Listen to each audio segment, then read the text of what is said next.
स्वागत है। मैं हूं आपके साथ पल्लवी राजपूत। चले रुक करते हैं खबरों का। दुनिया में सुपर पावर बनने की महत्वाकांक्षा रखने वाला चीनी ड्रैगन अब बहुत तेजी से अपने परमाणु हथियारों का जखीरा बढ़ा रहा है। आलम यह है कि चीन अब पहली बार जमीन, हवा और समुद्र से दागे जाने वाले परमाणु हथियारों को बना रहा है। उधर चीन और पाकिस्तान की दोहरी चुनौती से निपटने के लिए भारत ने भी कमर कस ली है और परमाणु हथियारों की संख्या को बढ़ा दिया है। परमाणु हथियारों पर नजर रखने वाली अंतर्राष्ट्रीय संस्था सिप्री की ताजा रिपोर्ट में ये कहा गया है कि भारत और चीन दोनों ने ही पिछले साल अपने परमाणु हथियारों के जखीरे में इजाफा किया है। हालांकि भारत के परमाणु हथियार चीन के आधे से भी कम हैं। सिप्री की रिपोर्ट के मुताबिक भारत के पास 150 और चीन के पास 320 परमाणु हथियार हैं। चीन ने पिछले एक साल में 30 परमाणु हथियार बढ़ाए हैं, वहीं भारत ने 10 एटम बम। तो ये बड़ी और अहम खबर कि दुनिया में सुपर पावर बनने की महत्वाकांक्षा रखने वाला चीनी ड्रैगन अब बहुत तेजी से अपने परमाणु हथियारों का जखीरा बढ़ा रहा है। आलम यह है कि चीन अब पहली बार जमीन, हवा और समुद्र से दागे जाने वाले परमाणु हथियारों को बना रहा है। उधर चीन और पाकिस्तान की दोहरी चुनौती से निपटने के लिए भारत ने भी कमर कस ली है और परमाणु हथियारों की संख्या को भारत की तरफ से भी बढ़ाया जा रहा है। परमाणु हथियारों पर नजर रखने वाली अंतर्राष्ट्रीय संस्था सिप्री की ताजा रिपोर्ट में कहा गया है कि भारत और चीन दोनों ने ही पिछले साल अपने परमाणु हथियारों के जखीरे में इजाफा किया है। हालांकि भारत के परमाणु हथियार चीन के आधे से भी कम है। सिप्री की रिपोर्ट के मुताबिक भारत के पास 150 और चीन के पास 320 परमाणु हथियार हैं। चीन ने पिछले एक साल में 30 परमाणु हथियार बढ़ाए हैं, वहीं भारत ने 10 एटम बम। तो ये बड़ी और अहम खबर, जिस तरीके से इन दिनों भारत और चीन के बीच में सीमा विवाद बना हुआ है, जो तनाव जारी है, उसके मद्देनजर ये खबर काफ़ी अहमियत रखती है कि चीनी ड्रैगन बहुत तेज़ी से अपने परमाणु हथियारों का जखीरा बढ़ा रहा है। हालांकि भारत ने भी अपनी कमर कसी हुई है। भारत किसी भी मोर्चे पर खड़ा रहने के लिए एकदम तैयार है और किसी भी मोर्चे पर भारत पीछे नहीं हटेगा। भारत ने हर चुनौती से निपटने के लिए अपनी कमर कसी हुई है। भारत के सामने चीन और पाकिस्तान ये दोहरी चुनौती है और इन चुनौतियों से निपटने के लिए भारत की तरफ से लगातार कोशिशें की जा रही हैं। भारत इन चुनौतियों से निपटने के लिए तैयार नजर आ रहा है। अंतर्राष्ट्रीय संस्था जो कि परमाणु हथियारों पर नजर रखती है, सिप्री, उसकी ताज़ा रिपोर्ट में ये जानकारी सामने निकल कर आई है कि भारत और चीन दोनों ने ही पिछले साल अपने परमाणु हथियारों के जखीरे में इजाफा किया है।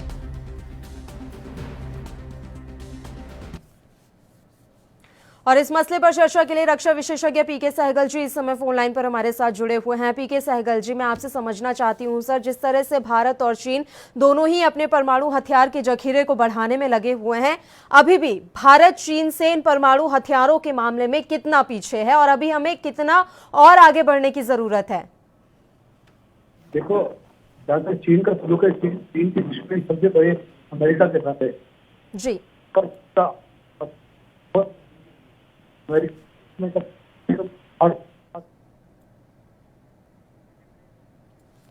सर, आपकी आवाज हम तक क्लियर नहीं पहुंच पा रही है। हम फिर से आपसे जुड़ने की कोशिश करते हैं। तो दुनिया में सुपर पावर बनने की महत्वाकांक्षा रखने वाला चीनी ड्रैगन काफी तेजी से अपने परमाणु हथियारों का जखीरा बढ़ा रहा है। आलम यह है कि चीन अब पहली बार जमीन, हवा और समुद्र से दागे जाने वाले परमाणु हथियारों को बना रहा है। उधर चीन और पाकिस्तान की दोहरी चुनौती से निपटने के लिए भारत ने भी अपनी कमर कसी हुई है और परमाणु हथियारों की संख्या को भारत की तरफ से भी लगातार बढ़ाया जा रहा है। परमाणु हथियारों पर नजर रखने वाली अंतर्राष्ट्रीय संस्था सिप्री की ताजा रिपोर्ट में कहा गया है कि भारत और चीन दोनों ने ही पिछले साल अपने परमाणु हथियारों के जखीरे में इजाफा किया है।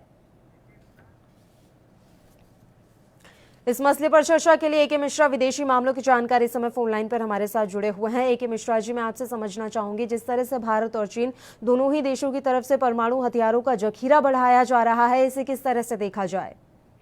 मैम देखिए, आज की डेट में जो भी अगर वॉर होगा, ये एक साइकोलॉजिकल कंडीशन होती है बैलेंस ऑफ पावर, पावर को बैलेंस करने के लिए, डिटरेंस के लिए ये होता है।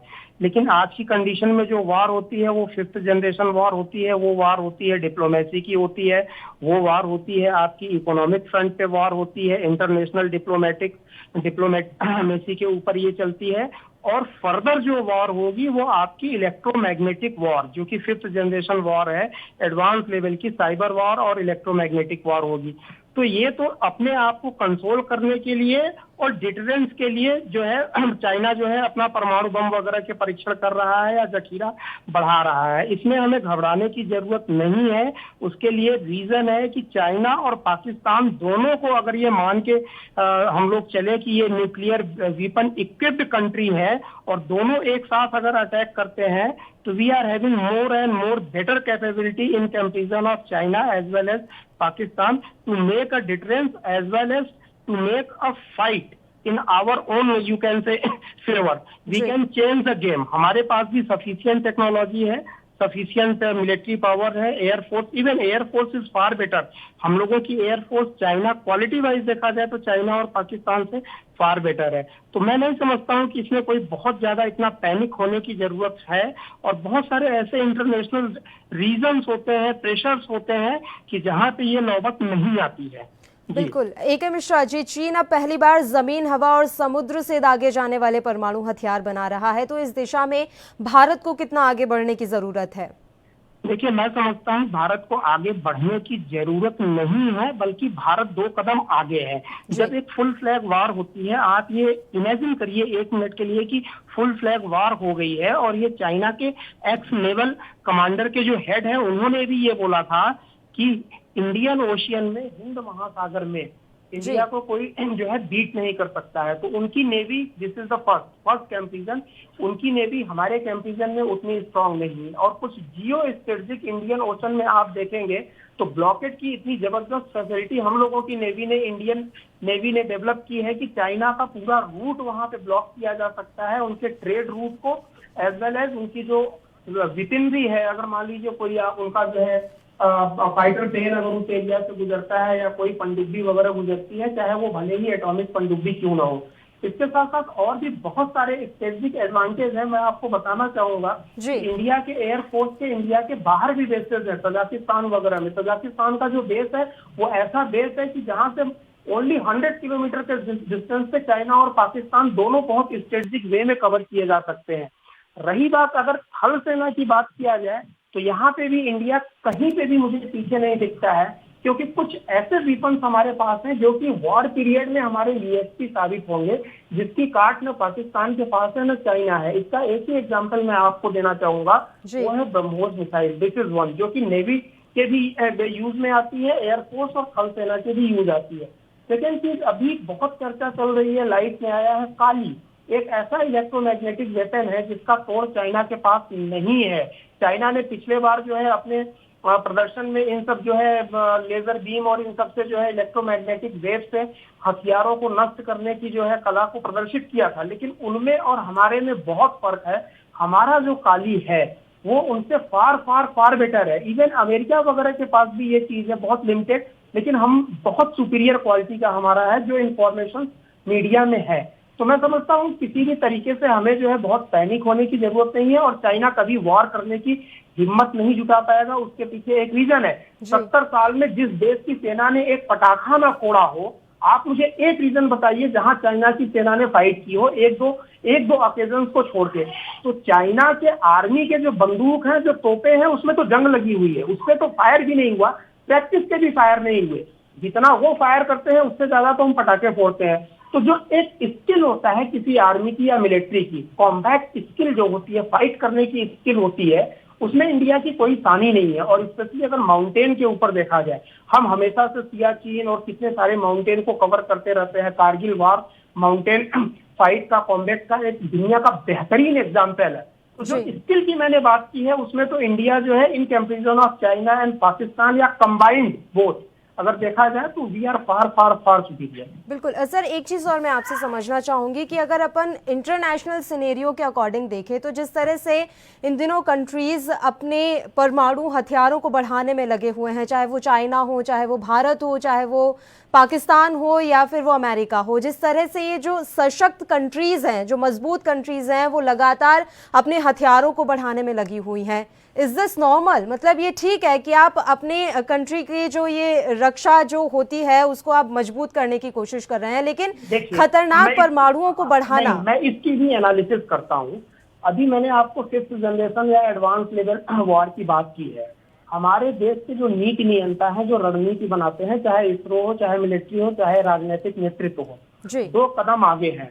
मैं आपको बताता हूँ, आपका वेपन, एटॉमिक वेपन या एटॉमिक बम यूज तब होगा जब आप उसको ड्रॉप कर पाएंगे। बिल्कुल। ठीक है, मैंने काली का जो एग्जाम्पल लिया वो इसीलिए लिया कि उनके जो भी मिसाइल्स हैं या जो भी प्लेन से, फाइटर प्लेन से या पनडुब्बी से उसको दागेंगे, दागने के पहले ही उसको नष्ट कर दिया जाएगा। यानी आप उसको, आज की डेट में टेक्नोलॉजी या वार टेक्नोलॉजी उस लेवल पे चली गई है कि आपका जो आयुध सामग्री है वो कैपेबल है, वो डिलीवर कर पाता है कि नहीं। अगर उसकी डिलीवरी के पहले ही उसको हम नष्ट कर दें, हमारे पास ऐसी टेक्नोलॉजी हो कि आपका विमान, आपका फाइटर प्लेन आपके वहां से उड़ ही ना पाए, आपके हवाई पट्टी से उड़ ही ना पाए, तो आप कुछ भी रखे रहिए, उसका क्या। मैं ये समझता हूँ कि अब टाइम आ गया है जहां एटॉमिक वेपनरी को जो है कूड़े में या आउटडेटेड हो रही है, और बहुत जल्द आप ये देखेंगे कि ये आउटडेटेड हो जाएगी। इसका कोई बहुत बड़ा भय या वो नहीं रहेगा, क्योंकि इससे भी ज्यादा प्रभावकारी जो है उपकरण जो है इंडिया या दुनिया के दूसरे हिस्से में बन रहे हैं।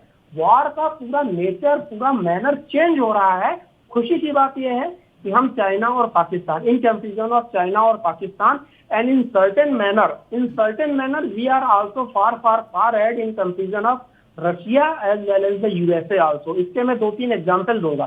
ब्रह्मोस की स्पीड जो है वो किसी भी मिसाइल की स्पीड नहीं है, न रशिया के पास है न अमेरिका के पास है। अभी सूर्य जो हम लोगों ने किया है, जिसको अग्नि 6 भी बोला जा रहा है, 16,000 किलोमीटर तक की, इसकी खास बात है इसकी स्पीड जो कि लगभग 20,000 किलोमीटर पर स्पीड है। चाइना के पास जो मिसाइल है वो लगभग 15,000 किलोमीटर या 14,000 किलोमीटर पर आवर की स्पीड है उसकी। 1,000 किलोमीटर पर आवर का जो गैप होता है वो बहुत बड़ा स्ट्रेटेजिक एडवांटेज रखता है वॉर में। यानी 1 मिनट या 30 सेकंड का डिले या 30 सेकंड का भी टाइम पूरे वॉर गेम को, पूरे युद्ध के मैदान को चेंज कर सकता है। ये कुछ ऐसे यूएसपी है इंडिया के जहां से कि हम पूरे विश्व में लोगों से या दूसरे देशों से अपने बिल्कुल बिल्कुल। ए.के. मिश्रा जी, मैं आती हूँ आपके पास वापस। रक्षा विशेषज्ञ पवन अग्रवाल जी भी इस समय फोन लाइन पर हमारे साथ जुड़े हुए हैं, काफी देर से वो फोन लाइन पर मौजूद हैं। पवन जी, मैं आपसे आपका रिएक्शन चाहूंगी। सर, सिप्री की रिपोर्ट आई है और इस रिपोर्ट के मुताबिक कि पिछले 1 साल में चीन ने काफी ज्यादा अपने परमाणु हथियारों का जखीरा बढ़ाया है। इस रिपोर्ट पर आपका रिएक्शन? जी देखिए, ऐसा है 1962 के बाद आज हम 2020 में जब बात कर रहे हैं, चाइना जिस प्रकार की रणनीति अपना, ये सारी प्रेशर टैक्टिक्स है। चाइना बहुत अच्छी तरीके से जानता है कि ठीक है जी, या डिफरेंट बॉर्डर लाइंस पर जो है ये अपनी सेना को बढ़ा रहे, ये मात्र अपने लोगों को जो रिसेंटमेंट है उसको डाइवर्ट करने के, क्योंकि यदि वो अपने परमाणु वहाँ अगर डिप्लॉय कर रहे हैं, इसका मतलब ये नहीं है कि वो कोई परमाणु युद्ध करने की हिम्मत रखते हैं। उनको ये बहुत अच्छी तरीके से मालूम। ठीक है, ए.के. मिश्रा जी, मैं आपके पास आना चाहूंगी। आप इंडिया की यूएसपी के बारे में बात कर रहे थे सर। ए.के. मिश्रा जी, आवाज पहुंच रही है मेरी आप तक? ए.के. मिश्रा जी से हमारा संपर्क टूट गया है। पवन अग्रवाल जी, जिस तरह से लगातार ये स्थिति इस समय बन रही है, तनाव का माहौल चल रहा है सीमाओं पर, तो कहीं ना कहीं थोड़ी सी चिंता वाली ये बात हो जाती है कि लगातार परमाणु हथियार बढ़ाए जा रहे हैं। आप देखिए, पाकिस्तान के पास खाने के लिए अभी दाना नहीं है, पैसा नहीं है, लेकिन उन्होंने अपने रक्षा विभाग के लिए करोड़ों का बजट अभी अलॉट किया है।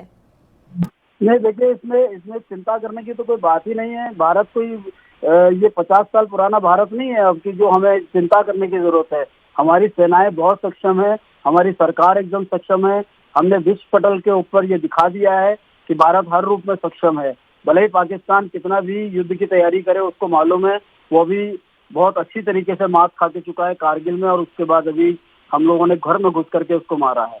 दूसरी बात, चाइना जो है वो तैयारियां कर रहा है, जैसा मैंने पहले भी कहा कि वो केवल और केवल जो उनके अपने देश में है।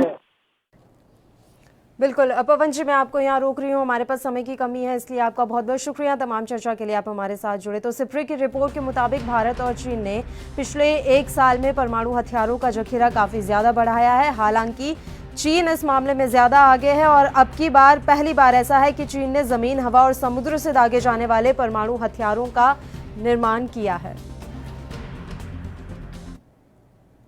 फिलहाल यहाँ एक छोटे से ब्रेक के लिए हम रुक रहे हैं, आप कहीं मत जाइएगा, फौरन हाजिर होंगे।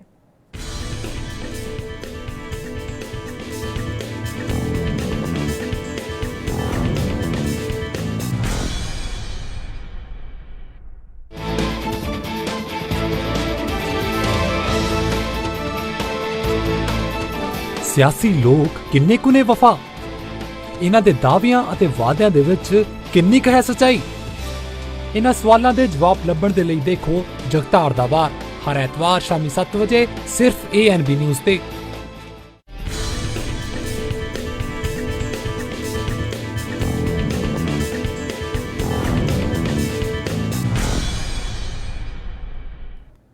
ब्रेक के बाद एक बार फिर से आप सभी का स्वागत है। बढ़ते हैं अगली खबर की ओर। बिहार के मुख्यमंत्री नीतीश कुमार ने कोरोना वायरस संकट में अपनी पूरी गतिविधि अपने सरकारी आवास से संचालित की। उन्होंने पिछले हफ्ते अपने पार्टी के कार्यकर्ताओं से जिलावार समीक्षा वर्चुअल बैठक के माध्यम से सरकारी आवास में ही बैठकर किया, लेकिन विपक्ष को ये नागवार गुजरा और उन्होंने सोमवार को पटना में आरजेडी दफ्तर के बाहर एक पोस्टर जारी कर पूछा, कहां गायब है मुख्यमंत्री। बिहार के पूर्व उप मुख्यमंत्री तेजस्वी यादव ने प्रेस कॉन्फ्रेंस कर कहा कि नीतीश कुमार जी देश के पहले मुख्यमंत्री हैं जो 90 दिन से चारदीवारी से बाहर नहीं निकले हैं। सरकार का ध्यान तेजी से फैल रही कोरोना बीमारी की ओर नहीं है, सरकार का ध्यान अब चुनाव की तिथि को देखने में लगा हुआ है। तेजस्वी यादव के अनुसार अब राजनीतिक गतिविधियां तेज कर दी गई हैं। उनके अनुसार सरकार चुनाव पर ज्यादा ध्यान दे रही है। जो गरीब हैं, जो मजदूर हैं, उनको पूरी तरीके से भगवान भरोसे छोड़ दिया गया है। तो बिहार की राजनीति इस समय काफी ज्यादा गर्म है। आपको बता दें कि बिहार में इस समय पोस्टर की राजनीति चल रही है, वो आरजेडी हो चाहे जेडीयू, दोनों के कार्यकर्ताओं और नेताओं की तरफ से एक दूसरे के खिलाफ पोस्टर जारी किए जा रहे हैं। कभी चौक चौराहों पर ये पोस्टर लगे हुए मिलते हैं, तो कभी आरजेडी और जेडीयू के कार्यालय के बाहर ये पोस्टर नजर आते हैं। अब एक नया पोस्टर तेजस्वी यादव ने रिलीज किया है। पोस्टर लगाया है उन्होंने आरजेडी कार्यालय के बाहर, जिसमें लिखा है कि मुख्यमंत्री आखिर है कहां। बिहार के मुख्यमंत्री नीतीश कुमार ने दरअसल कोरोना वायरस संकट में अपनी पूरी गतिविधि अपने सरकारी आवास से ही संचालित की है।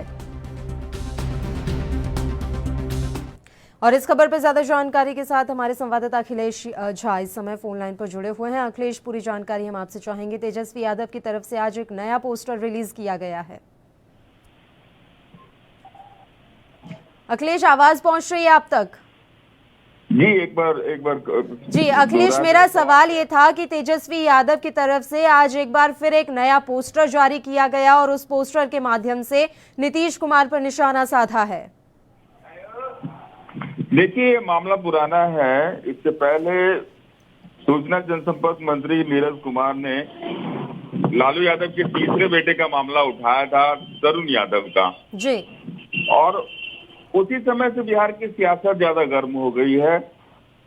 अलग अलग पार्टी के लोग इस पर आनंद ले रहे हैं और सियासत का चटकारा लगा के अलग अलग तरह के बयान आ रहे हैं। सवाल यह है कि आज तेजस्वी यादव ने नया पोस्टर जारी करके ये पूछा है कि आखिर ये अगर तरुण यादव मेरा भाई है तो है कहाँ। बिहार प्रशासन को ये बताना चाहिए कि तरुण यादव कहाँ से बरामद होंगे। जिन्होंने ये आरोप लगाया है उनके सामने उन्होंने एक बड़ा सवाल खड़ा कर दिया है। जी बिल्कुल अखिलेश, उन्होंने मुख्यमंत्री पर भी आरोप लगाए हैं और ये उन्होंने पोस्टर में लिखा है, पूछ रहा सारा बिहार कहाँ हो मुख्यमंत्री नीतीश कुमार। तो ये बड़ा सवाल है कि आखिर सीएम नीतीश 90 दिनों से अपने चारदीवारी से बाहर ही नहीं निकले। वो जो भी कर रहे हैं अपने सरकारी आवास में बैठकर कर रहे हैं। देखिए, 83 दिनों का जो इतना बड़ा लॉकडाउन हुआ, इस अवधि में नीतीश कुमार कहीं भी बाहर क्षेत्र में नहीं देखे गए, कोई भी मीटिंग उनकी नहीं हुई। 83वें दिन जब वन और पर्यावरण दिवस मनाया जा रहा था, उस दिन नीतीश कुमार ने संवाद भवन आकर मीडिया वालों से मुखातिब हुए और कुछ सवालों का उन्होंने जवाब दिया।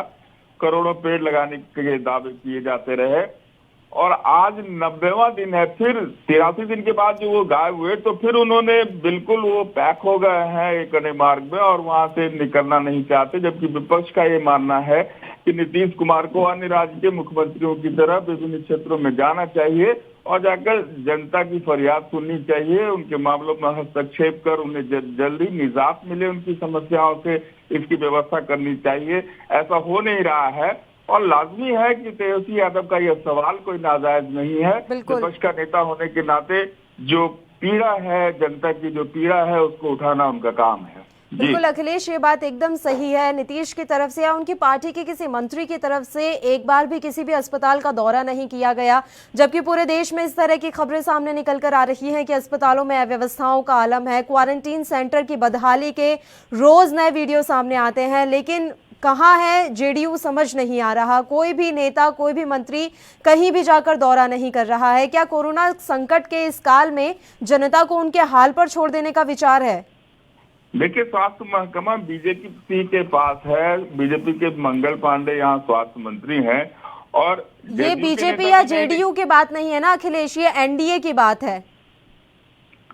ये बाहर से दिखता है कि एनडीए की बात है, लेकिन एनडीए के अंदर की जो खबरें हैं, एनडीए में काफी दरार है। अमित शाह के कहने के बावजूद भी बीजेपी का दूसरा खेमा ये मानने को तैयार नहीं है कि नीतीश कुमार ही कैप्टन होंगे इस चुनाव में और उनके ही नेतृत्व में चुनाव लड़ा जाएगा।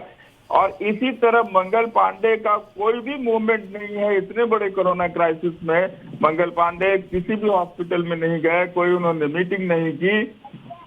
मुख्यमंत्री तो ऑलरेडी पैक हैं जी। ठीक है, बहुत बहुत शुक्रिया अखिलेश तमाम जानकारी हम तक पहुंचाने के लिए। तो बिहार के मुख्यमंत्री नीतीश कुमार ने कोरोना वायरस संकट में अपनी पूरी गतिविधि अपने सरकारी आवास से संचालित की है। उन्होंने पिछले हफ्ते अपने पार्टी के कार्यकर्ताओं से जिलावार समीक्षा बैठक भी की, लेकिन ये बैठक भी वर्चुअल माध्यम से ही की गई और वो अपने सरकारी आवास में ही मौजूद रहे। अब विपक्ष इसी मसले को लेकर इस समय सरकार पर हमलावर है। आज आरजेडी नेता तेजस्वी यादव ने एक नया पोस्टर जारी किया है। आरजेडी कार्यालय के बाहर ये पोस्टर टांगा गया है और इसमें लिखा गया है कि आखिर नीतीश कुमार हैं कहां।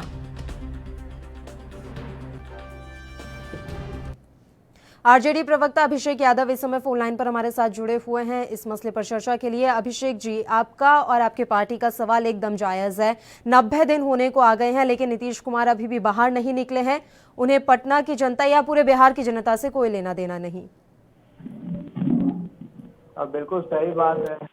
आदरणीय नीतीश कुमार जी 90 दिन हो गए, उनको बिहार की जनता का कोई सूद नहीं है। उन्होंने 15 साल तक बिहार में शासन किया है, लेकिन बिहार के मजदूर पलायन होने पर मजबूर है। बेरोजगारी चरम सीमा पे, क्वारंटाइन सेंटर में सांप निकलने, सूखा चिवड़ा खाने को मिल रहा था और भी कई समस्याएं जो है क्वारंटाइन सेंटर में लोगों को भुगतना पड़ा।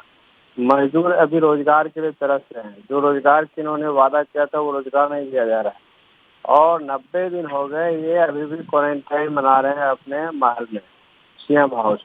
स्वाभाविक है भाई, विपक्ष और जनता सवाल तो पूछेगी कि आप 90 दिन तक कहाँ हैं, क्या कर रहे हैं। बिहार की जनता जो वोट दिया है, आज दुख की घड़ी में आप उनके साथ नहीं खड़े हैं, तो सवाल तो विपक्ष का पूछना लाजमी है ना। रोड पे निकलेगी संघर्ष। अभी हमारे साथ जुड़े हुए हैं अभिषेक। निखिल जी इस समय फोन लाइन पर मौजूद हैं बीजेपी से अपना पक्ष रखने के लिए। निखिल जी, आखिर आपके मुख्यमंत्री हैं कहाँ? 90 दिन होने को आए हैं, उन्होंने कोई सुध ही नहीं ली है कि आखिर बिहार वासी किस हालत में जी रहे हैं। ना वो अभी तक किसी अस्पताल के दौरे पर पहुंचे हैं, ना उन्होंने किसी क्वारंटीन सेंटर की स्थिति देखी है। ऐसा है क्या कि बिहार में सब कुछ बहुत अच्छा चल रहा है? निखिल, आवाज पहुंच रही है आप तक? निखिल कुमार जी, मेरी आवाज आप तक पहुंच पा रही है? जी बताइए। निखिल कुमार जी, मेरा सवाल आपसे ये है कि आपके सीएम आखिर हैं कहां? 90 दिन होने को आ गए हैं, उन्होंने बिहार वासियों की सुध तक नहीं ली। देखिए, जो नेता प्रतिपक्ष हैं तेजस्वी यादव, वो सिर्फ प्रोपेगेंडा कर रहे हैं। हमारा एक सभी से रिक्वेस्ट है कि जो भी व्यक्ति गवर्नेंस के बारे में समझता है और गुड गवर्नेंस को समझता है, उस सभी को पता है कि गुड गवर्नेंस क्या है। देखिए, एक सिस्टम है, हायरार्की है, जो गवर्नमेंट एडमिनिस्ट्रेटिव सिस्टम है, उसका सही तरीके से संचालन करना ही गुड गवर्नेंस है। और हमारे chief minister Nitish Kumar ji CM आवास से सभी चीजों का संचालन कर रहे हैं। हमारे विभाग के सारे पदाधिकारी लगे हुए हैं और बिहार ने एक अपने आप में कोरोना के रोकथाम के लिए एक मॉडल एस्टेब्लिश किया है। सारे हाउस होल्ड जो सभी घरों हैं को स्क्रीनिंग किया गया है, लोगों को आइडेंटिफाई किया गया है, उसके बाद उनको चेक की गई है। करीब 1.25 लाख सैंपल्स लिए गए हैं। बिहार में जो रिकवरी रेट है वो 51% है। और मैं कहूं कि सैंपल ज्यादा और कम होना ये कोई बहुत बड़ी बात नहीं है, लेकिन सैंपल हमने पर्टिकुलर हाउस होल्ड आइडेंटिफिकेशन के बाद किया है। ये पूरे बिहार में जो सारे श्रमिक आए उनको हमने 10 लाख लोगों को क्वारंटाइन किया है। हमने 21 लाख लोगों को तत्काल तुरंत राहत के लिए 1-1 हजार रुपए दिए हैं। 1.25 करोड़ लोगों को राशनिंग सिस्टम के तहत खाद्यान्न अनाज प्रोवाइड किया गया है, खाने पीने के सामान प्रोवाइड किए गए हैं। इसके अलावा जो अभी सभी विभागों की ओर से रोजगार मुहैया कराने की कोशिश की जा रही है, करीब हम 10 लाख लोगों को तत्काल विभिन्न road construction department, agriculture department, विभिन्न डिपार्टमेंट्स में समायोजन किया जा रहा है। 1.25 करोड़, करीब 7 करोड़ जो श्रम डेज हैं निखिल जी, तमाम बातें आप मुझे यहाँ पर बता रहे हैं, लेकिन बड़ी बात तो यही है ना कि 90 दिन से आपके सीएम चार दीवारी में बंद हैं। और देखिए सर, ऐसा बिल्कुल भी नहीं है कि आपके क्वारंटीन सेंटर बहुत अच्छे, अभी एक सेकंड मेरी बात सुनिए, आपके क्वारंटीन सेंटर कोई बहुत अच्छी अवस्था में नहीं है।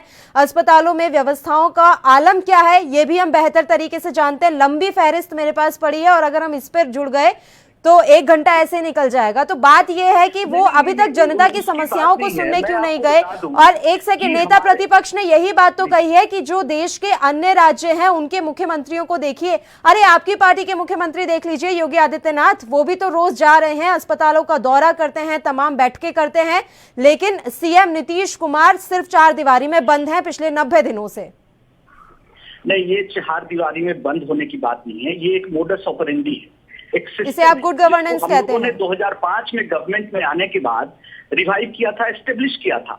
और नीतीश कुमार जी क्वारंटाइन सेंटर्स में वीडियो कॉन्फ्रेंसिंग के माध्यम से डे टू डे सारे पदाधिकारियों के साथ उनकी बैठक होती है, 24/7 मॉनिटरिंग हो रही है। डिप्टी सीएम, हेल्थ मिनिस्टर, सारे लोग लगे हैं।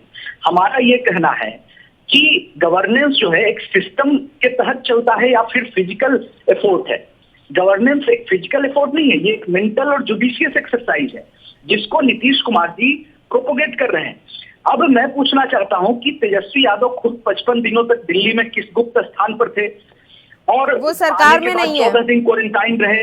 देखिए, सरकार में हो या ना हो, सिर्फ प्रोपेगेंडा के तहत कोई बात फेंक देने से पब्लिक के बीच में वो सुर्खियां बटोर सकते हैं, लेकिन तथ्य आधारित बातें नहीं कर सकते हैं।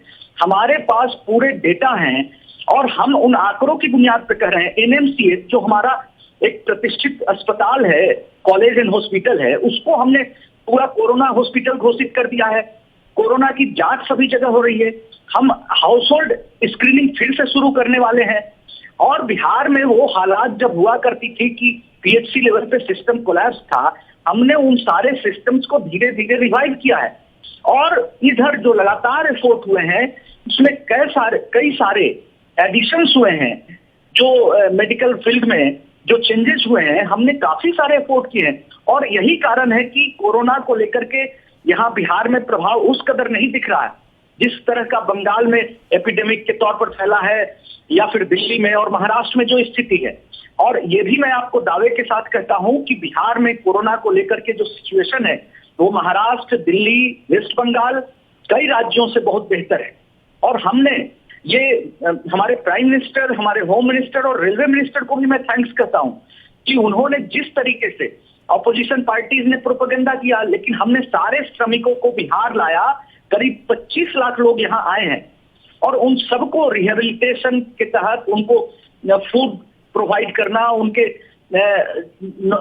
रोजगार की व्यवस्था करना, तमाम चुनौतियों के बीच बिहार ने जिस तरीके से परफॉर्म किया है वो काबिले तारीफ है। इस फहरिस्त में आपने ना मध्य प्रदेश जोड़ा ना उत्तर प्रदेश जोड़ा। क्या आपको ये लगता है कि यहाँ पर भारतीय जनता पार्टी की सरकार है इसलिए मुझे ये नाम नहीं जोड़ने चाहिए? आप देख लीजिए प्रोपेगेंडा कौन चला रहा है। प्रोपेगेंडा की बात नहीं है। देखिए, सबसे बड़ी बात कि तेजस्वी यादव खुद हमेशा राहुल गांधी की तर्ज पे वो गायब हो जाते हैं। राहुल, इस बार आपको पता होगा कि जब लोकसभा इलेक्शन हुआ तो तेजस्वी ने वोटिंग नहीं दिया, उसके बाद 3 महीने बाद आए, अभी 55 दिनों बाद आए, जब ट्विटर पे जो पॉपुलर होने लगा हैशटैग कि तेजस्वी भगोड़ा है, तो उससे लज्जित होकर तेजस्वी वापस पहुंचे, 14 दिन क्वारंटाइन बने, 70 डेज तक तो तेजस्वी खुद नहीं निकले। और चीफ मिनिस्टर पब्लिक डोमेन में है, वो सारी चीजें कर रहे हैं पब्लिक डोमेन में है। जो गवर्नमेंट इनिशिएटिव्स ले रहे हैं, एडमिनिस्ट्रेटिव इनिशिएटिव्स ले रहे हैं, वो पब्लिक डोमेन में है। लेकिन लीडर ऑफ अपोजिशन को सिर्फ सुर्खियां बटोरनी है। एक कारण और है तेजस्वी भारद्वाज इसलिए भी है कि जो उनका महागठबंधन है, ग्रैंड अलायंस है, उनकी सभी पार्टियां, चाहे जीतन राम मांझी की हम पार्टी हो, मुकेश सहनी की वीआईपी पार्टी हो, कांग्रेस, सभी ने उनको लीडर मानने से चुनाव के पहले खारिज कर दिया है, इनकार कर दिया है। ठीक है निखिल जी, ऐसी एनडीए में भी टूट की खबरें बहुत आ रही हैं। ऐसा कुछ नहीं है कि जेडीयू और बीजेपी में सब कुछ सही होने की खबरें आ रही हैं। खैर, हमारे पास समय की कमी है, इसलिए मैं आपको यहाँ रोक रही हूँ। निखिल जी और अभिषेक दा, आप दोनों का बहुत बहुत शुक्रिया तमाम चर्चा के लिए आप हमारे साथ जुड़े। तो बिहार की सियासत इस समय पोस्टरबाजी की राजनीति से पूरी तरह से अटी पड़ी है। लगातार जेडीयू और आरजेडी दोनों की तरफ से नए नए पोस्टर जारी किए जा रहे हैं। अब तेजस्वी यादव ने नया पोस्टर जारी कर पूछा है कि पिछले 90 दिनों से आखिर मुख्यमंत्री है कहां। हालांकि जो अभी बीजेपी के प्रवक्ता हमारे साथ जुड़े थे, उन्होंने साफ तौर पर पक्ष रखा है और कहा है कि वो 90 दिनों से अपने सरकारी आवास पर बैठकर ही तमाम जनता की सेवा करने का काम कर रहे हैं। ये तो खैर आने वाला वक्त ही बताएगा और बिहार की जो जनता है वो खुद इसका जवाब दे देगी कि कितनी सेवा की गई है और कितनी नहीं। इसी के साथ बड़ी खबरों में इतना ही। मुझे दीजिए इजाजत। देश प्रदेश की तमाम ताजा और अहम खबरों के लिए आप देखते रहिए ANB न्यूज। नमस्कार।